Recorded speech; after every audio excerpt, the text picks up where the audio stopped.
ایک بار اشرف صبوحی کسی کام سے حافظ جالندری کے گھر گئے۔ وہاں انہوں نے حفیظ جالندری سے کوئی کتاب طلب کی جو کسی الماری میں مقفل تھی۔ حفیظ صاحب نے بیٹھے بیٹھے ہانک لگائی، بیگم ذرا چابی دینا، ایک کتاب نکالنی ہے۔ اس پر صبوحی چہک کر بولے، ہاں ہاں ضرور چابی دیجیے ہے، یہ بھی اب جاپانی کھلونا بن گئے ہیں، چابی کے بغیر نہیں چل سکتے۔ ایک دفعہ جون ایلیا نے اپنے بارے میں لکھا کہ میں ناکام شاعر ہوں۔ اس پر خواجہ صاحب نے انہیں مشورہ دیا، جون صاحب، اس قسم کے معاملات میں احتیاط سے کام لینا چاہیے۔ یہاں اہل نظر آپ کی 10 باتوں سے اختلاف کرنے کے باوجود ایک آدھ بات سے اتفاق بھی کر سکتے ہیں۔ جگر مراد آبادی کے ایک شعر کی تعریف کرتے ہوئے ایک زندہ دل نے ان سے کہا، حضرت آپ کی غزل کے اس شعر کو لڑکیوں کی ایک محفل میں پڑھنے کے بعد میں بڑی مشکل سے پٹے سے بچا ہوں۔ جگر صاحب ہنس کر بولے، عزیزم میرا خیال ہے کہ اس شعر میں ضرور کوئی خامی رہ گئی ہوگی، ورنہ یہ کیسے ممکن تھا کہ آپ پٹنے سے بچ جاتے۔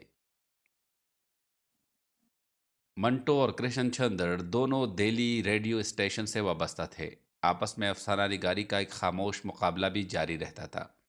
کرشن چندر نے منٹو کی موت پر نقوش میں یہ واقعہ بیان کیا۔ لکھتے ہیں کہ ایک روز منٹو ان کے کمرے میں آئے اور اپنے نام احمد ندیم قاسمی کا خط پڑھنے کے لیے دیا۔ خط پڑھ کر کرشن چندر بھانپ گئے کہ منٹو کا مقصد کیا تھا۔ احمد ندیم قاسمی نے خط میں منٹو کو اردو افسانے کا بادشاہ قرار دیا تھا۔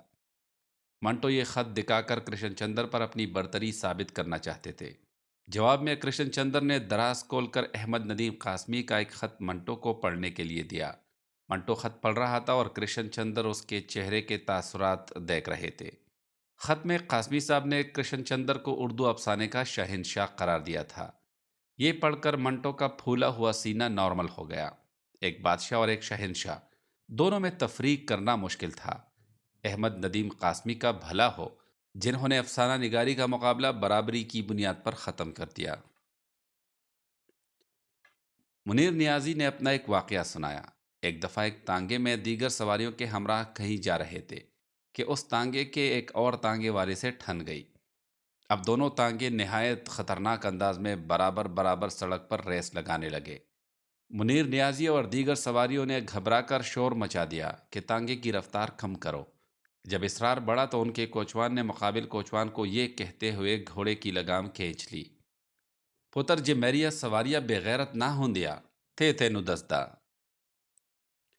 مرزا غالب دوستوں کی محفل میں بیٹھے تھے اور دہلی اور لکھنؤ کی اردو میں فرق پر گفتگو جاری تھی کہ کسی نے مرزا صاحب سے پوچھا، حضور میرا قلم صحیح ہے یا میری قلم؟ مرزا غالب نے کہا، عورت لکھے تو میری قلم، مرد لکھے تو میرا قلم۔ اسی طرح کسی نے پوچھا، جوتا صحیح ہے یا جوتی؟ ایک صاحب کہنے لگے، بھائی مرزا تو یہی کہیں گے کہ عورت پہنے تو جوتی اور مرد پہنے تو جوتا۔ مرزا غالب نے جواب دیا، جی نہیں، زور سے پڑے تو جوتا، آہستہ سے پڑے تو جوتی۔ ناہید اختر نے مشفق خواجہ سے ذکر کیا کہ احمد فراز اور پروین شاکر کی شاعری کے مطالعے سے ان کے اندر بھی شاعری کا شوق پیدا ہوا۔ خواجہ صاحب نے جواب دیا، بڑی خوشی کی بات ہے کہ احمد فراز اور پروین شاکر کی شاعری کا کوئی مثبت نتیجہ نکلا، ورنہ اکثر لوگ ان دونوں کے کلام سے متاثر ہو کر شاعری ترک کر دیتے ہیں۔ دہلی میں پیروڈی شاعری کا مشاعرہ تھا۔ جب گلزار زچھی کا نام صدارت کے لیے پیش کیا گیا تو انکسار سے بولے، حضور میں صدارت کا اہل کہاں ہوں؟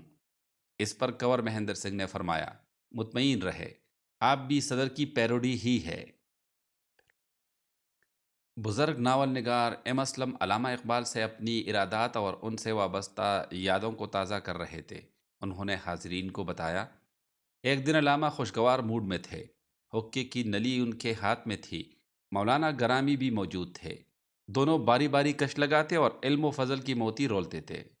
یکایک گرامی صاحب نے میری جانب توجہ کی اور کہا، اسلم کوئی شعر سناؤ۔